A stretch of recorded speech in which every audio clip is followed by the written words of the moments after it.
Hey folks, it's Mike, Kilo Echo Zero Victor India Mike, the Travelin Ham, and today we are going to discuss my tuning of the Chameleon 17-foot telescopic whip. You ready? Let's go. Okay, folks, here's the deal. I'm at the bottom of the Grand Canyon. This is going to be a special one. We're way up this mountain. This is the operating station here. Kilo Echo Zero Victor India Mike, park to park. The traveler has come. He was a huge, beastly, bulging man. Plates were from Kansas. Last summer, I made a short video about how I run my 17-foot Chameleon Whip and how I have notes on it, and I can just tune it real quick between the various bands just by knowing what number and what fraction of the sections that I need to put down to hit any particular band. That video has done pretty well and has had some sustained interest. So today I thought I'd go a little deeper in depth on the topic and actually show you how I came up with those notes as to where I can set up this antenna. Let's take a look. Okay, I'm at the beach here today, which is a lot different than the desert sands of Arizona, where I made these original measurements. But I bet you, and we'll see how this goes, I bet you it comes out to about the same. I bet you the ground doesn't make that much difference. I've activated in states from Arizona to Maine using these settings, and they've all worked with no adjustment, to the point I don't even get out my Nano VNA anymore to tune it. I just set up the whip and I run, whether it's on the truck or on the tripod. Now again, those setups will differ as to how much I have to collapse the whip, but from place to place, it doesn't change. Let's prove that, shall we? Yeah, I apologize in advance. Video, photos, audio, I don't expect any of it to be high quality. Please show me some grace, ladies and gentlemen. Keep in mind, I don't have a base station, I don't have a studio. I'm the Travelin Ham. I'm out here in a parking lot filming this, and everything's movable all the time. So these are not perfect conditions today, but we deal with what we've got. Okay, so we are going to set up the Chameleon 17-foot whip on top of the truck here. I'm working right at the tailgate. We're going to mag mount it like I do on a lot of operations right to the top of the truck, and we're going to take our readings and set a position on every band. Now my notes for the setup on the truck and on the tripod are on this device right here that I'm recording on, so I can't see it. You know, I don't remember exactly what they are. We will see if it comes out to the same. So we'll get an honest run and see if it changes from here on the Texas coast to where I originally set it up in the Arizona desert. Let's find out. Now, if you're new to ham radio, you're gonna need an antenna analyzer. That's a piece of kit, especially if you're gonna be an activator, that I would have on hand. This is mine. It's the Nano VNA. It is a nice entry-level antenna analyzer. Okay, I want to stress entry level. There are better, more expensive analyzers, and I certainly have one on my list. But when you're starting out, I still remember how it is. And you need things like this just to get going sometimes. Not everyone can put a couple grand into their hobby right off the bat. This you can get on Amazon for about 50 or 60 bucks. Watch out for fakes. Do your research there. As far as the setup and the calibration goes, that's going to be beyond the purview of this video. I would recommend you go to TheSmokinApe's video to see how to calibrate this. I'll put a link for that video in the description. This is not a great daytime screen here. That's a downside with the Nano VNA.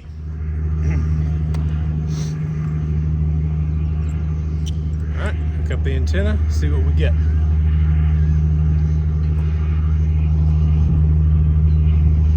Man, I can't. The screen is so hard to see in the daytime. Okay, and that looks really good. We're pretty low across the whole band. 20 meters is an easy one because the whip is all the way up.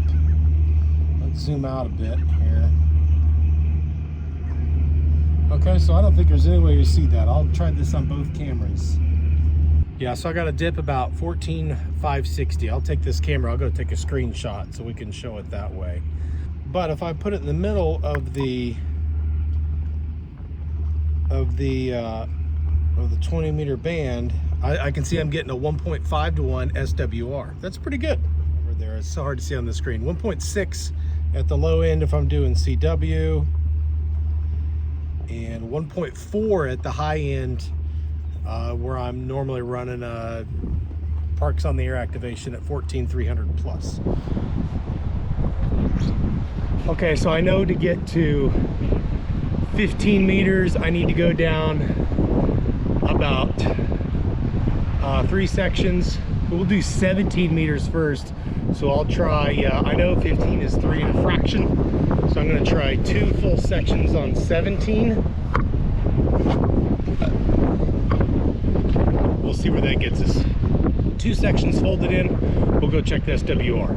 All right, sorry about the wind noise, guys. Hopefully it just isn't absolutely atrocious. I dropped my camera on the 10 Park Texas Rove and broke the microphone. The fitting that sticks in the bottom of my phone broke off, so I have no directional mic and I have no windproof mic, so hopefully it's not too bad.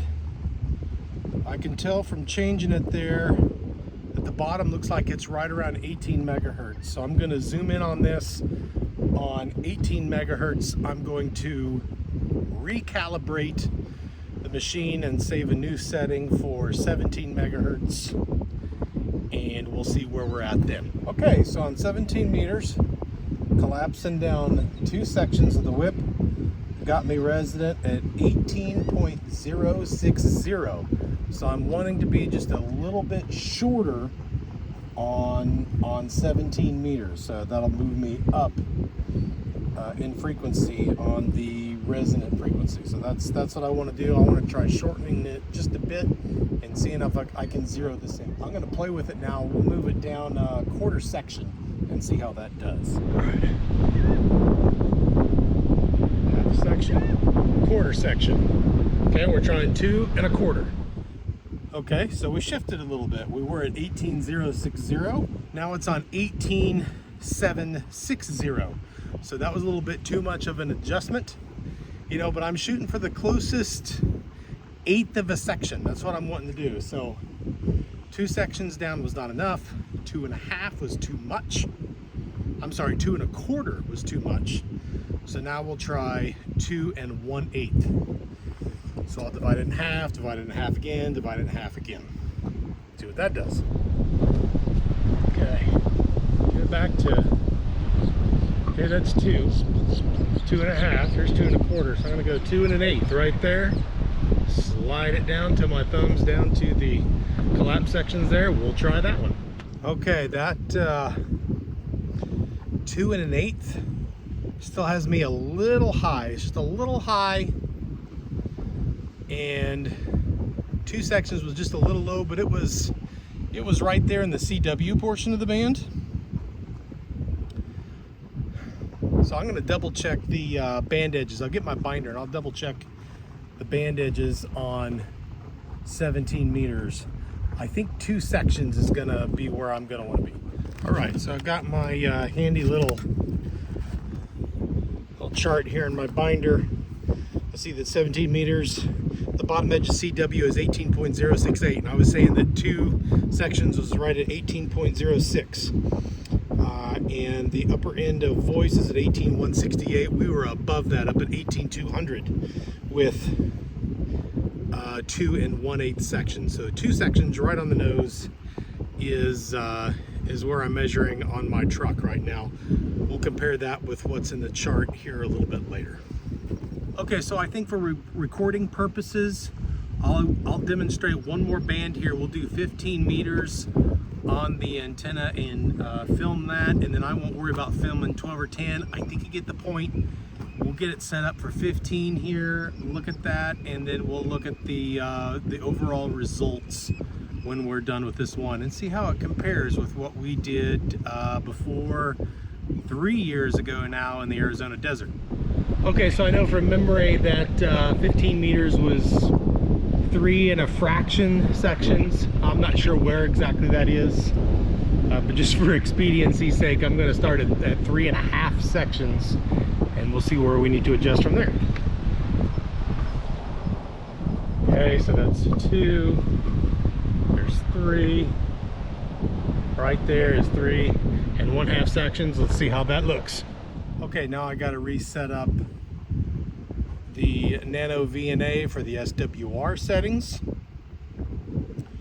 I got to recalibrate it for 15 meters. We'll see where we're at. Okay, so it looks pretty good. Looks flat across the band here. Let me see.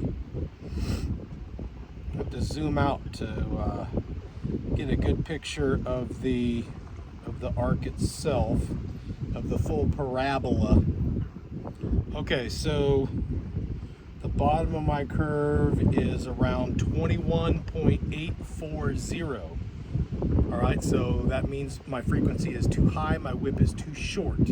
So I put 3.5 sections down. Let's try 3.25, and we'll lengthen it up a little bit by lessening the amount that we collapse in, and see where it comes out there. All right, so we're moving it up, we're making it longer. We're going to get it back to 3.25 sections.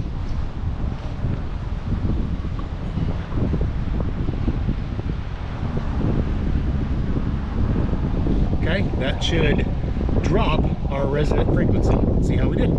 All right, I can tell from where the marker is, we did drop the resonant frequency, which is now at about 21,300. Yeah, 21,300, and that should be good. Let's see here. Let's get a real clear picture of where this 21 megahertz band is. 15 meters is between 21 and 21,450. So right in the middle would be 21,225. And what I say, we're at 21,300. That's probably that's the winner. I think that's where it's going to be. If I ran, and let's see, at that point, I got 1.19 at 21,240. If I go down to the CW portion of the band, I'm at 1.2 SWR. I'll take that. If I go to the upper end of the band, I'm still at 1.1. So we are good all the way across the 15-meter band with 3 1/4 sections dropped. I think that's different. I think that's different than my Arizona setting by a little bit. That's interesting. Okay. Okay, folks, so we are inside here, out of the wind, inside the 8-ton Radio Go box, and let's look over our results. 20 meters, obviously the same all the way across. The whip is fully extended, so it doesn't really matter any kind of readings at that point. We go down to 17 meters, we start to see there's a pretty good difference between the 2 yellow columns here, between the Arizona setup at the Grand Canyon from 2021 and on the truck on the Texas Gulf Coast. So we're talking half a section. So that's a pretty good difference. Go down to 15 meters, that stays half a section. So yet again, a pretty good difference. Now I would expect that to get a little bit less as we go to higher frequencies, because as we get to higher frequencies, yes, the bandwidth seems to go up. Like in 10 meters, there's a lot of width there, but tuning it still takes a lot of fine tuning, because at those higher bands, smaller adjustments, whether it's a coil or a vertical whip, smaller adjustments are going to really make that resonant frequency jump a long ways. So I would expect that number would get less than half a section. You can see on 12 and 10 meters, I didn't take readings from Arizona. That was back in 2021. It was low solar cycle. I had no anticipation of using 12 or 10 meters activating from the top of Grand Canyon that year in 2021. No way those bands are going to be useful, especially in the evening, late afternoon, evening, when I was going to activate. So I didn't take any readings there.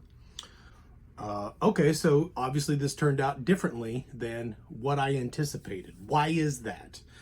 Well, I recognized my error, and that when I was operating out east in 2022, that yes, I was using these Arizona readings to set up the Chameleon Whip out east all the way up to Maine. I was also at that time using my Kenwood TS440, which has an internal 3-to-1 tuner. So the conclusion that we can make with that is that the difference that the land makes from Arizona to Maine is small enough that it can be mitigated by a simple 3-to-1 tuner that you would have internally within my 440, or if you've got the IC 7300 inside, you got a 3-to-1 tuner in that as well.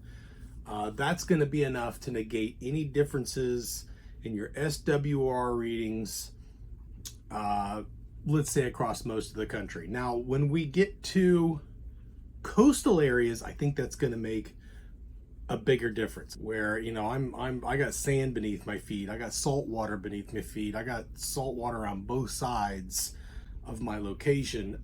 That's going to react a lot differently. I think one thing that I'm going to do. Train's going through. Get the rest of the queue here. Too long, short, a long. There's a short. There's a long. The Queen's on the train. Morse code queue right there. The plan is to go up into the Great Lakes, over into Virginia. We'll get over in those in the eastern states, in the Appalachians. I'm going to keep trying this as we go. I'm going to keep comparing readings and see if those spots will make any difference, and see if how much that difference shrinks.